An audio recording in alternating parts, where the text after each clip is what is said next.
ನಿಮ್ ಕೂದ್ಲು ಡ್ರೈ ಆಗಿ ಡಲ್ ಆಗಿ ಬಿರ್ಕು ಬಿಡ್ತಾ ಇದೆ ಅಂತ ಚಿಂತೆ ಮಾಡ್ತಾ ಇದ್ದೀರಾ? ಈಗ ನಾನ್ ಹೇಳುವಂತ ಈ ಹೇರ್ ಮಾಸ್ಕ್ ನ ನೀವು ಟ್ರೈ ಮಾಡ್ ನೋಡಿ. ಇದಕ್ಕೆ ಬೇಕಾದ್ದು ಸೀಗೆಕಾಯಿ ಪುಡಿ, ಭೃಂಗರಾಜ್ ಪುಡಿ, ಮೆಹಂದಿ ಪುಡಿ, ನೆಲ್ಲಿಕಾಯಿ ಪುಡಿ, ತೆಂಗಿನ ಹಾಲು, ನಿಂಬೆ ರಸ.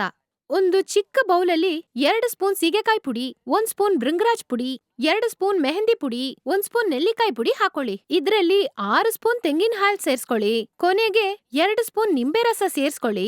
ಆಮೇಲೆ ಇವೆಲ್ಲವನ್ನು ಒಟ್ಟಿಗೆ ಕಲಸ್ಕೊಂಡು ನಿಮ್ ತಲೆ ಕೂದ್ಲಿನ ಬೇರಿಂದ ತುದಿವರ್ಗೂ ಪೂರ್ತಿಯಾಗಿ ಹಚ್ಕೊಳ್ಳಿ. ಹಚ್ಕೊಂಡು 30ರಿಂದ 40 ನಿಮಿಷದ್ವರೆಗೂ ನೆನೆಸ್ಬಿಟ್ಟು ಬೆಚ್ಚಗಿರುವ ನೀರಲ್ಲಿ ಚೆನ್ನಾಗ್ ತೊಳ್ಕೊಳ್ಳಿ. ಈ ಹೇರ್ ಮಾಸ್ಕ್ನ ವಾರಕ್ಕೊಂದ್ಸಲ ನೀವು ತಲೆಗ್ ಹಚ್ಕೊಂಡ್ರೆ ತಲೆ ಕೂದ್ಲು ಒಳ್ಳೆ ದಟ್ಟವಾಗಿ, ಶೈನಿಂಗ್ ಆಗಿ, ಹೊಟ್ಟು ಸಮಸ್ಯೆ ಇಲ್ದೆ ಬೆಳೆಯತ್ತೆ. ಯಾಕಂದ್ರೆ ಇದ್ರಲ್ಲಿರೋ ಭೃಂಗರಾಜ್ ಕೂದ್ಲನ್ನ ವೇಗವಾಗಿ ದಟ್ಟವಾಗಿ ಬೆಳೆಸಿ, ನೆಲ್ಲಿಕಾಯಿ ಮತ್ತು ಮೆಹಂದಿ ಕೂದ್ಲಿಗೆ ಶೈನಿಂಗ್ ಕೊಟ್ಟು, ತೆಂಗಿನ ಹಾಲು, ನಿಂಬೆ ರಸ ಕೂದ್ಲಿನ ಬೇರನ್ನು ಸ್ಟ್ರಾಂಗ್ ಮಾಡಿ ಡ್ಯಾಂಡ್ರಫ್ ಸಮಸ್ಯೆನ ಪರಿಹಾರ ಮಾಡತ್ತೆ. ಆಮೇಲೆ ಮುಖ್ಯವಾದ ವಿಷಯ, ನಿಮಗೆ ಬೇಗ ಶೀತ ಆಗತ್ತೆ, ಅಲರ್ಜಿ ಆಗತ್ತೆ ಅಂದ್ರೆ ಪ್ರಾರಂಭದಲ್ಲಿ ಒಂದು 10 ನಿಮಿಷ ಮಾತ್ರ ಈ ಮಾಸ್ಕ್ ಅನ್ನ ಟ್ರೈ ಮಾಡಿ ನೋಡಿ. ಸೊ ಸಿಂಪಲ್ ಆಗಿ ನಿಮ್ ಮನೆಯಲ್ಲೇ ಈ ಹೇರ್ ಮಾಸ್ಕ್ ನ ಮಾಡಿ ನಿಮ್ ಕೂದ್ಲು ಹೆಲ್ತಿಯಾಗಿ ಬೆಳೆಯೋದನ್ನ ನೋಡಿ.